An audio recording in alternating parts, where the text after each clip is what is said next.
Hi, welcome to Superhero Rundown. I'm Crimson, and today we'll be talking about how disrespected Brendan Fraser was. That's right, we're talking about the canceled Batgirl movie and the studio system. But before we can get to the present-day situation with Warner Brothers Discovery, we need to go way back to the studio system and how that has shaped today, including streaming services and mergers. Yep, I'm invoking my third favorite president and father, Theodore Roosevelt. You know, we're not going to talk about the stealing land from Native Americans and the finding of national parks. Instead, let's focus on one of the good things he did: trust busting. In case you didn't know, the other thing is Alice Roosevelt. Google her. She's amazing. Now, Teddy didn't like monopolies. In fact, under his presidency, they tried 18 civil cases and 26 antitrust criminal cases using the Sherman Antitrust Act of 1890. He got 22 convictions and 22 acquittals. But the point is, he was staunchly antitrust. This administration sued and successfully broke up John D. Rockefeller's Standard Oil Company. Yeah, that Rockefeller. Andrew Glass quotes Roosevelt and explains Teddy's stance using his own words. It is no limitation upon property rights or freedom of contract to require that when men receive from government the privilege of doing business under corporate form, which frees them from individual responsibility and enables them to call into their enterprise the capital of the public, they shall do so upon absolutely truthful representations as to the value of the property in which the capital is to be invested. Corporations engaged in interstate commerce should be regulated if they are found to exercise a license working to the public injury. It should be as much the aim of those who seek for social betterment to rid the business world of crimes of cunning as to rid the entire body politic of crimes of violence. Enter Thomas Edison. Yes, that Thomas Edison. As we all know, Edison was a patent fiend and had patented, among other things, the first commercial motion picture camera, the projector, film stock, and other things. He created the Edison Trust, or the Motion Picture Patents Company. The problem was that everything he had patented was used at the time in the motion picture industry. Whoops! In 1915, the district court ordered that this trust be dissolved. The Supreme Court followed suit in 1918 with the Clayton Act as a primary reason, as the act said it was an antitrust violation to sell goods on the condition that the buyer not deal in the goods of another seller, something that the Edison Trust engaged in wholeheartedly. Then there's the problem of Hollywood itself, the complete disregard for early films and the studio system. Since the beginning of Hollywood, the people who run it have shown a proud lack of concern for their own history. When the film industry was in its infancy, it was viewed as a passing fad that would never be able to compete with the likes of vaudeville or serious theater. Even as it grew in popularity, many viewed it with suspicion, a frivolity that couldn't and shouldn't be taken seriously. The studios who made these films often took a similar attitude and quickly discarded many of their own films for simple reasons of cost and storage space. Some studios recycled the film for its silver content. A lot of early nitrate film was destroyed in fires. According to Martin Scorsese's Film Foundation, more than 90% of American films made before 1929 are lost. Destruction was intentional, historical and cultural importance of no consequence. Alas, that point of view doesn't seem to have changed much in recent years. Indeed, it's grown more callous than ever. Yikes. And we'll probably never see those films again, unless we're really lucky. The studio system was something that came about in the 1920s, where filmmaking, production, and distribution were dominated by large movie studios. Yup, they got to pick what movie went to what theater, and no one could do a damn thing about it. The big five of the time were Paramount Pictures, Warner Brothers Pictures, 20th Century Fox, MGM, and RKO Radio Pictures. One of the techniques these companies used was block booking, where the company would give an outstanding film, then include some lesser A and B movies. In essence, the studios dictated all the movies that went to their theaters.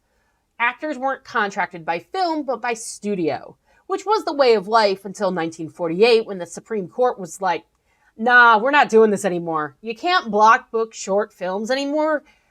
You can block book, but only 5 movies at a time. Oh, and you can't own the theaters because fuck you. To put this a better way, the Big Five created and controlled distribution to all their theaters.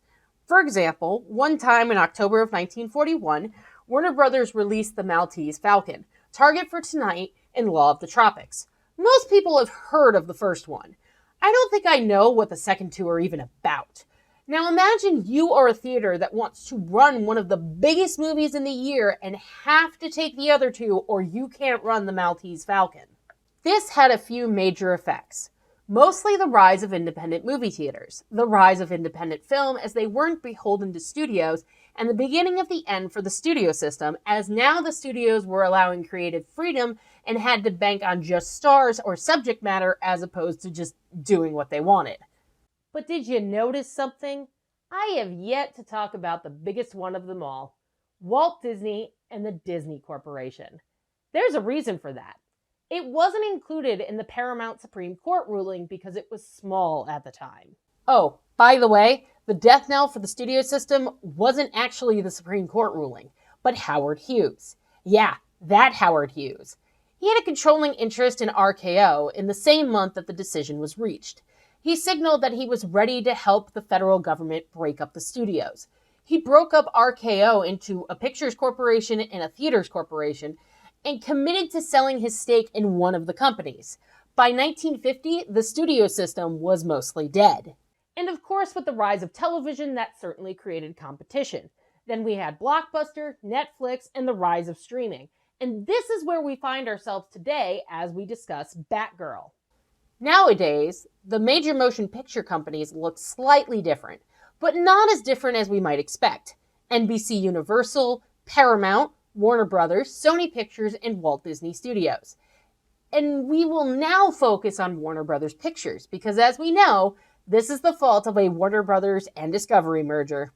So in August of 2022, Warner Brothers Discovery announced they no longer plan to release Batgirl, either theatrically or on their streaming platform HBO Max. The studio said, quote, it didn't work, and that it went against Zaslav's mandate to make DC films, quote, big theatrical events, which led to it being the most expensive canceled cinematic project ever. And not to be fuck Ezra Miller or anything, but The Flash underperformed and became a flop. But also fuck Ezra Miller. They give MBs like me a bad name. So as is inevitable, everyone came out of the woodwork to offer their 2 cents. But really, the only opinions who matter in this situation are the actors who worked on it. Now, apparently the first test screenings were disappointing, but we can only take the studio's word for it, as some of the footage looks like a gritty Gotham we would find Michael Keaton's Batman in, who was also slated to be in this movie. You know, another member of the Bat family. Now, maybe the screenings were disappointing, but that doesn't mean we pull a Roger Corman Fantastic Four here. Hell, we could have had it leak online and it may have become a cult classic, but as of this recording, we don't know if someone will be a real hero here. But back to reactions. Apparently the directors on the film found out in the New York Post on August 2nd. Yikes. They were, quote, saddened and shocked as Warner Brothers was using it as a tax break instead of releasing it. Again, a female-led movie is usually a sure thing, especially if that woman is the hero. Wonder Woman, Birds of Prey, Alien, Kill Bill, and The Hunger Games. Yes, I know some female-led movies are trash, but my point is that if it goes all the way back to the 1980s, maybe there's a reason we should have Batgirl instead of The Flash. Granted, I've only seen bits and pieces of The Flash, but what I did see didn't look good. I even pointed out on Twitter, I'm not gonna call it X, that the CGI could have been less Uncanny Valley, and I don't know, you could have cast living actors for Superman instead of 2 dead ones? Nicolas Cage was de-aged, but we've seen that before with Iron Man and Civil War. But the fact that Warner Brothers put all their bets on the film only for it to flop when they could have done something different and exciting is stupid. Darren Mooney explains what this means in terms of box office numbers. The Flash has had a disastrous second weekend, plummeting more than 70% from what was already a disappointing opening weekend. To put this in perspective, former Hollywood Reporter editor Matt Belloni noted that this puts it in competition with Morbius for the biggest second weekend drop of any superhero film release ever. This is catastrophic. Not good. And yes, one could argue that with very specific examples, most of the DCEU was In fact, this someone did. I'll be linking it in the description. But remember, this was before some films came out, so don't at me. Mooney even goes on to point out what it would mean if they shelved Flash instead of Batgirl in terms of the numbers. After all, accepting the write-off would have saved a lot of money in terms of promotion and distribution. The only loss would have been on the $220 million production budget. Assuming that the write-off would save the same $15 million to $20 million for Flash that it did on Batgirl, that would mean a total loss of between $200 million and $205 million. It seems likely that, in the best-case scenario, that will be a smaller loss than the company experienced by releasing the movie into theaters. It is hard to imagine a world where Batgirl would have represented a loss on anything resembling the scale of The Flash. Most obviously, the film had a production budget of $90 million, meaning that it would need to earn about $225 million to break even. It's obviously impossible to prove a counterfactual, but that is a box office performance comparable to something like Birds of Prey, Bullet Train, or Dungeons & Dragons: Honor Among Thieves. That doesn't seem unattainable, particularly given the advantages it has. As I mentioned before, it would have been far easier to put Batman in a Batgirl movie than in The Flash. Jason Struss explains the disconnect. Batgirl, of course, doesn't have this problem, as the character, both in mass media and in comic books, has a long association with Batman.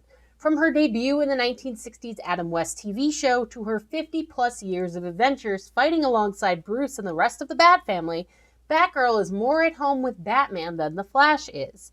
The movie reportedly has Keaton's Batman serve as Batgirl's mentor, which makes sense, and since they both live and fight crime in the same location, you don't have to create a confusing multiverse to explain why they are working together.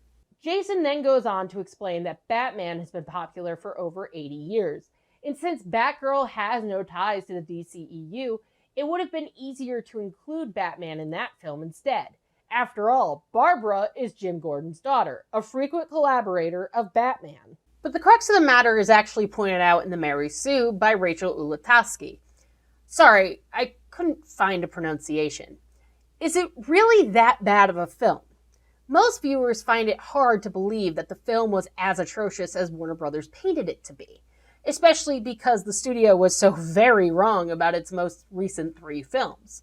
The studio was willing to take a big risk on The Flash, spending a hefty $200 million on the film and still releasing it theatrically despite its lead actor being so controversial. Surely Batgirl wouldn't have been as big a risk as that, and it certainly had a lot less to lose as an exclusive streaming release with a much more reasonable budget than The Flash and Black Adam. And the actors in the film were also blindsided. Like Grace, Fraser says he was blindsided by the news. I thought I was getting punked, but it checked out, he says of reading the initial stories. Then came hysterical laughter like, you've got to be kidding me. I know that the filmmakers and producers were expecting to hear from the studio about the film, and the anticipation was, how do we broaden the movie out to take it from streaming platform to a theatrical release? But as we all know, it was the complete opposite. When we were expecting XYZ amount of support and money to expand scenes, to do pickup shots, and those kinds of things, that was a gut punch. But then we learned that it was in the interest of writing down some debt. That part really stung. It got so bad that Congress wanted to actually investigate the Warner Brothers Discovery merger. And when Congress wants to do something about corporations, you know it's bad.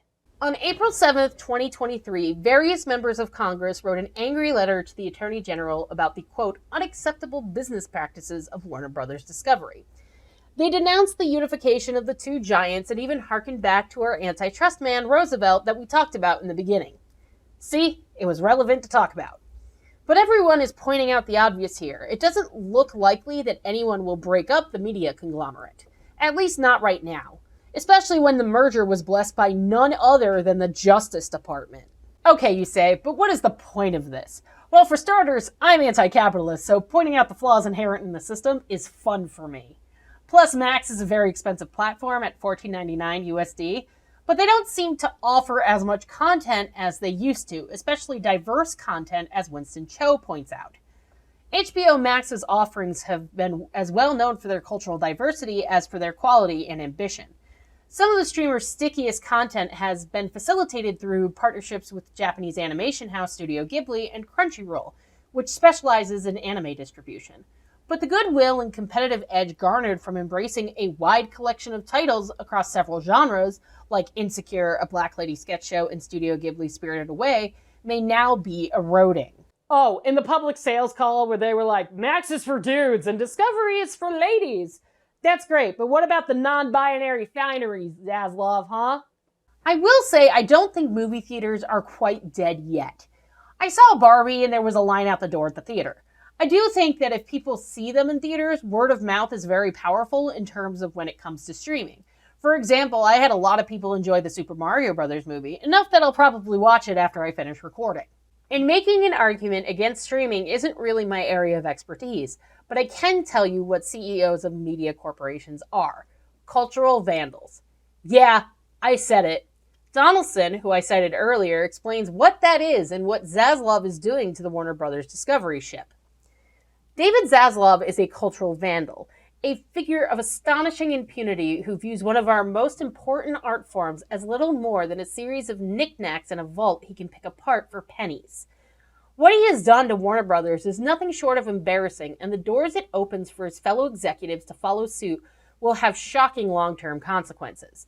But he's not the only player in town engaging in this twisted game. He's simply the latest and loudest example of one of the industry's proudest traditions, self-hatred and mindless greed. Another example of this would be Grease: Rise of the Pink Ladies, which I wanted to watch but couldn't because it was taken off Paramount Plus altogether. Just in case you thought it was Zaslav acting alone. Oh man, and Zaslav is into that sweet AI and denying actors jobs. Zaslav has, of course, now decided to double down on AI content, with Warner Brothers announcing earlier this year their plans to use Synletic to leverage the system's comprehensive data and predictive analytics to guide decision-making at the green light stage. In case you thought his prior machinations were too subtle a display of his utter contempt for the craft of film and TV, this hammers it home rather thoroughly. It's not just him. Again, they're all doing this. He's just the biggest bully in a room full of them. Together, they've made it abundantly clear that no sacrifice is too big in the name of maintaining their CEO bonuses. If they aren't stopped, who knows how it will all end. No hyperbole, nothing is safe. Which is part of the reason I made this episode, by the way. Strikes do work, and we owe it to the actors and writers putting food on the table to help them in any way we can. So support your actors and writers. Also, how are you going to do Brendan Fraser dirty like that? Zaslav, you should be ashamed of yourself. And during the resurging Renaissance, this was going to be his first role after winning an Oscar. You are the fucking worst.